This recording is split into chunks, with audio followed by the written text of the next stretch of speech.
And welcome on in, guys. Tobin here with you. Thanks for checking out the channel. Hope everybody's doing okay out there. I can't imagine the Dolphin fans feeling too fantastic today. We woke up to news that the Miami Dolphins and Jalen Ramsey were mutually looking for a trade partner, as I'm sure many people were abuzz about this weekend of Rick, Slick Rick, Pretty Ricky, whatever the hell you refer to him on Twitter, the dog with the leaked rumors had said the Dolphins were going to come to an agreement to move on from an all-pro. Not many options of that on the Miami Dolphins, and a lot of people surmising that was going to be Jalen Ramsey, and apparently that is the case. Chris Grier today confirming what the NFL Network then doubled down on from this weekend Twitter report, and saying that the Miami Dolphins and Jalen Ramsey were mutually looking for another direction. And Chris Grier addressed the media today, and to be fair, didn't really duck anything. I do think you think the reporters did a good job of peppering him. I think and I think that he did a decent job of handling a lot of it. Now, he still said some wonky stuff that I am going to get to, because there's a lot to dive into when he spoke for about 35-40 minutes today. But started off the top talking about Jalen Ramsey and just basically saying that after many very vague conversations, we have decided. They basically put it in their court. They didn't say Jalen Ramsey requested a trade, that this wasn't initiated by Ramsey, that these are just conversations that had happened, and that we determined that it was time for it all to come to an end. And then some fair follow-up was like, well, did he ask for more money? And he said no. And they're like, well, why is it coming to an end? And this is what Chris Grier had to say on that. Did you really want a salary adjustment? No, not. So if you didn't ask for a trade and you didn't want more money, why is this happening? Really, those discussions I'll keep internally. I'm not going to get out here and talk about it, but we had a lot of discussions on it, and from both sides, and at the end of the day, we felt this was what was best for the Dolphins and for Jalen. All right. Well, so the Dolphins are trying to make it out there like this ball is in their court. They're the ones who are initiating this, and I got to say, that to me is not all the way. Now, is there an element to the Dolphins that is thinking, hey, we need to get as much draft capital as possible. We need as many picks in this arsenal as possible. He's legitimately, one of the high-priced guys that the Dolphins have. That's not necessarily past his value of what you pay him. Paying a team having to pay him $20 million is not unreasonable, and you could still probably get something decent. Now, what that is, I don't know. I mean, the Dolphins traded a third-rounder for him. Could they get one back? I don't think it's impossible to get that back for Jalen Ramsey, even with him being 30, going to be 31 in the middle of the season. Still a good player. Is he one of the elite players in this league? I don't know. I say this as somebody who's been a giant Jalen Ramsey fan for a long time. I don't think that's probably the case, but it's also an understanding that it was a little bit of a weird defense that the Dolphins had to go through next year with another transition, a transition that he wasn't part of wanting, because the team, the star players, didn't see eye to eye with Vic Fangio. But when I saw this stuff, my initial thought of it was, and it hasn't really swayed too much, is I think it's twofold. I don't necessarily buy the mutual part of it, because I do think that, it's probably more Ramsey initiated than it is Dolphins, and specifically Ramsey and his reps and all that type of stuff. And I don't think this is necessarily even about getting to a contender, but I think the writing is kind of on the wall if you're a guy like Jalen Ramsey, where you look around and you see this team and you're like, what is this year going to be? We don't have a defensive line. We have guys coming back on the mend. I'm going to have nobody opposite me. We have safeties, new safeties. We got rid of our best safety in Javon Holland. Am I going to be able to look good in this defense? Because it's going to reflect on me.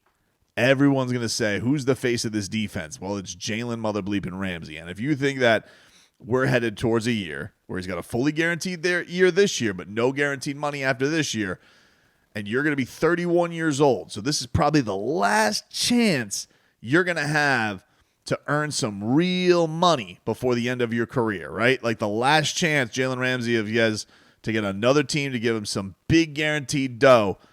Do you want to be on the Miami Dolphins to do that? Be real about it. Be honest, Posh. Probably not. He's savvy like that. It's the same thing that happened with the Los Angeles Rams. Wasn't exactly what happened with the Jacksonville Jaguars because he was a guy not even entering his prime and was one of the best corners in the league. But the Jaguars were also, they made terrible decisions of like paying Blake Bortles instead of him. And I think he had within his rights to leave that team. They made the mistake there. And obviously, bad relationship with Tom Coughlin at the time, showing up with the Brinks truck. So I thought that he had more on the right, but I think he looked the same thing with the Rams. He says, we're going to go through a little bit of a lull down. Is this the place that I want to be? And that's, I think, in part on how he ended up with Miami. Now, Miami, I can understand them feeling a little bit like, that's what dude, we paid you last year off of a year you were hurt. We paid you last year. We got a fully guaranteed year for you this year. And you want to look rats off a ship on the way out after, he handled things much more diplomatically last year, even though he wanted a little bit more money. He wanted a raise. He wanted a boost. So I think that there are sides on both of this. That I can understand the Dolphins being salty about that, but I also think every Dolphin fan now is been slapped in the face with, hey, you realize the vets here that anybody think what Tyreek Hill was saying, they're all looking at this team right now and being like, this team ain't doing nothing this year. Whether they're right or wrong, that's how they feel. That's how they feel because, you look now at the leadership contingent of the Miami Dolphins, right? They got of their captains last year. David Long got gone in the middle of the season. Teron Armstead is retired. Calais Campbell they let walk. Jalen Ramsey probably going to see his time come to an end, and I'm still not sold, no matter what Chris Grier says about Tyreek Hill, that he's going to be back too. So that's 5 of their 8 captains. You got Tua, Zach Sealer, and then the fullback, Alec Ingold. So when this happened today, and Chris Grier comes out of the gate and is like, yeah, we've mutually decided this isn't, we're going to go in another direction. The only thing I think the Dolphins could have told him that maybe sparked it was like, hey, you're going to be playing opposite a rookie this year, or you're going to be playing opposite Cam Smith, because he very clearly was unsolicited, was asked about the Dolphins draft needs and brought up that Cam Smith, this was his comment on that, is that we're not going to hold his hand anymore. Cam Smith needs to come through at the end of the day. He's got to stay healthy and be on the field. He has shown some flashes, but this is a very big year of him. He knows what's expected because we can't hold his hand and wait for him anymore. Yeah, they can't. And obviously this is a couple of defensive coordinators that he's had that he has not impressed. And, you also put the personal touch to it of like, yeah, Cam Smith is a guy that was the Dolphins' highest draft pick one year and was also teammates at the time with Chris Grier's son at South Carolina. So all that being said, Miami's going to be in a position, if you're Jalen Ramsey, you're like, well, okay, so what? I'm babysitting a bunch of kids on the field and Zach Sealer. Like, is that going to work for me? It's like, yeah. And also, we were thinking, what do you think about going to safety this year? And if you're Jalen Ramsey, you're like, man, what gets paid in this league, safeties or cornerbacks? Like, are you going to pay me as an elite safety if that happens? All of this stuff, I think, goes in the mind of Jalen Ramsey. So when he thinks about this and he thinks, okay, I'm going to be 31. Is this a situation I want to be in? Does this lead to me getting another payday at the end of this year? Not that he's going to necessarily ask for it now. If the Dolphins, if he probably I'm sure that happened too. Like, well, would you sweeten and give him even more extension money? And they're going to be like, what, are you kidding me? Like, we just did that last year for you, dude. Are you serious? Okay, fair enough. They're not going to do that. And his agent, he hears that from his agent. All right, let's find a place that will. And so I think that's why we've reached the end of this and reached the end of really where we are with this entire build of a team, right? Like, Chris Grier and Mike McDaniel are still here. And they are riding with Tua Tagovailoa, who also got the extension. And this isn't so much a Tua thing, but he's not going anywhere, at least for this year. And this is going to be the year where they're going to try and figure it out and see if he can stay healthy. If he can't, that's probably why they didn't restructure his contract. So they will have a more tolerable out once all that, if those are the way the chips fall this year. But I think also the Dolphins, in a way, are realizing, like, all right, he didn't want to call it a soft rebuild. I don't, you cannot call it a soft rebuild. But as far as the faces of the team, it's going to be a team that's going to have a lot of different faces, because 5 of the 8 of the captains from last year, and one of them was a fullback. So basically, the faces of your team outside of Zach Sealer and Tua Tagovailoa are not going to be here next year. Probably. I'm adding Tyreek into that because I still am not sold that Tyreek Hill is going to be back. I'm not sold on it. I think that the Dolphins, what Chris Grier, it is his job to do, is put the Dolphins in as strong a place as possible, which is why, the Ramsey stuff, you don't hide from it. You put him at that he's out there, but if you have to bring him back, he's not disgruntled, right? Like, that's the way that they're angling it, even though he is disgruntled. They're both disgruntled, I think, in this case, right? The Tyreek Hill thing, you really have to make it. Today, couldn't say enough about Tyreek. Not trading Tyreek Hill, wouldn't do well, maybe for 2 first-round picks. So you would. You put it out there. Well, we take calls. Obviously, we'll take calls. Which basically, when you say, I'd do it for 2 first-round picks, what you're telling to people is, yeah, we listen. We listen. Not for 2 first-round picks, but come strong with an offer. If you feel like Tyreek Hill can do something for you, come with a real offer, and of course he's going to consider it. Of course he's going to consider it. They can talk about how many times he's been in the building, how great of a guy he is. But, dude, if you don't need, how much more evidence do you need from this team to realize it is time to reshuffle the deck and figure things out? Which they should, to be honest with you. The Miami Dolphins are in a place where they got cocky. This guy, numero uno himself, laughing at everybody. You guys are blah, blah, blah. You know the line, right? You guys are more concerned about the offensive line than we were. Which, by the way, he had some more doozies today, which I'll get to in another thing. I'm just kind of focusing on the star thing here, because I don't think people left today with a lot of with still not that anybody had faith in Chris Grier, but I don't think you came today back with any even more. And I remember saying the same thing after his end of season press conference with Mike McDaniel. And my thought process was, why did Stephen Ross go so quick to have those guys say they're going to be back?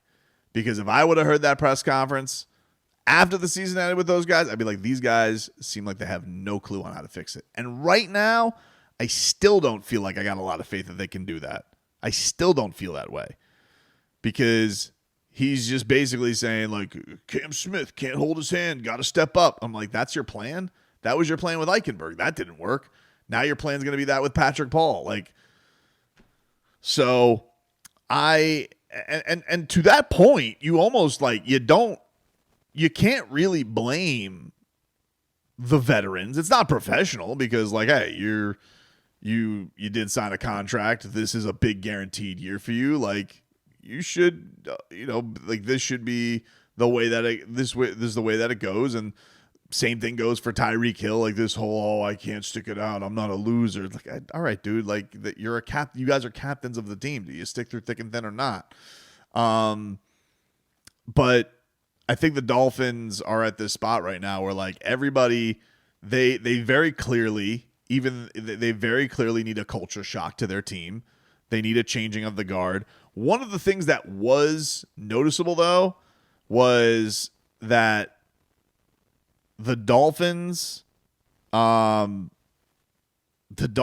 he was asked today by Chris Perkins about, would you say it's inaccurate, wildly inaccurate, that, like, the Dolphins have a culture problem this year?